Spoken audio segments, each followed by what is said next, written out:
Anganwadi sisters అందరికీ నమస్కారం. Anganwadi update కోసం మన ఛానల్‌ని సబ్స్క్రైబ్ చేసుకోండి. వీడియోస్ మాత్రం లైక్ చేస్తూ ఉండండి. ఇక వివరాల్లోకి వెళ్తే అంగన్వాడీ కార్యకర్తలు, సహాయకురాలను ఉద్యోగులుగా పరిగణించాలి అంటూ మరి ఇక్కడ అంగన్వాడీ టీచర్లు, ఆయాలు యూనియన్లు అయితే ప్రభుత్వం మీద ఒత్తిడి తీసుకొస్తున్నాయి. ఇది గుజరాత్ రాష్ట్రంలో ప్రారంభమై తర్వాత త్వరలోనే భారతదేశ వ్యాప్తంగా అన్ని రాష్ట్రాలకు కూడా ఈ ఉద్యమం విస్తరించే అవకాశం ఉన్నట్లు కనిపిస్తోంది.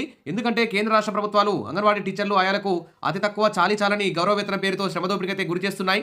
కనీసం ప్రభుత్వాలు కనకరించకపోయినా కోర్టులైన అంగన్వాడీ యూనియన్లకి, అంగన్వాడీలకి సపోర్ట్గా నిలవడం శుభపరిణామం చెప్పుకోవచ్చు. ఈ కోర్టు తీర్పుల సహకారంతో సపోర్టుతో మరి ప్రభుత్వం మీద ఒత్తిడి తీసుకురావడానికి అంగన్వాడీ యూనియన్లకైతే బలమైతే దక్కిందని చెప్పుకోవచ్చు. మరి గుజరాత్ హైకోర్టు తీర్పు ప్రకారం అంగన్వాడీ కార్యకర్తలు, ఆయాలను క్లాస్ 3, క్లాస్ 4 ఉద్యోగులుగా పరిగణించి ఉద్యోగాలను పర్మనెంట్ చేయాలని రాష్ట్ర అంగన్వాడీ ఉద్యోగుల సంఘం సిఐటియు రాష్ట్ర అధ్యక్షురాలు ఎస్ వరలక్ష్మి అయితే డిమాండ్ చేశారు. బుధవారం నగరంలోని వీరసౌదలో అంగన్వాడీల జిల్లా సమావేశంలో పాల్గొని వారి హక్కుల గురించి పుస్తకాన్ని ఆవిష్కరించారు. రిటైర్మెంట్ బెనిఫిట్స్, గ్రాట్యుటీ తదితర సౌకర్యాలను కూడా అమలు చేయాలని కోరారు. పెద్ద సంఖ్యలో సిబ్బంది, సంఘాలు, నాయకులందరూ కూడా పాల్గొన్నారు.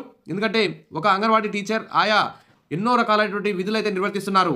కాబట్టి వారి కష్టానికి ప్రతిఫలంగా సమాన పనికి సమాన వేతనం అనే సుప్రీంకోర్టు తీర్పుకు అనుగుణంగానైనా కేంద్ర రాష్ట్ర ప్రభుత్వాలు వెంటనే భారతదేశంలోని అంగన్వాడీ టీచర్లకు, ఆయాలకి ప్రభుత్వ ఉద్యోగులుగా గుర్తింపునిస్తూ వారికి ప్రభుత్వ ఉద్యోగులతో సమానంగా అన్ని సౌకర్యాలు కల్పిస్తూ వారి జీతభత్యాలు పెంచుతూ వారికి రిటైర్మెంట్ తర్వాత కూడా పెన్షన్, గ్రాట్యుటీ, రిటైర్మెంట్ బెనిఫిట్స్ అన్నీ కూడా ఇవ్వాలని చెప్పేసి మరి కోర్టులు కూడా సపోర్ట్ చేస్తున్నాయి. కాబట్టి ప్రభుత్వాలు కూడా వారికి ఆ సౌకర్యాలను కల్పిస్తారని చెప్పి ఆశిద్దాం. Wish all the best. మరిన్ని అప్డేట్స్ కోసం మన ఛానల్ని ఫాలో అవుతుండండి, సబ్స్క్రైబ్ చేసుకోండి, లైక్ చేయండి. Thank you.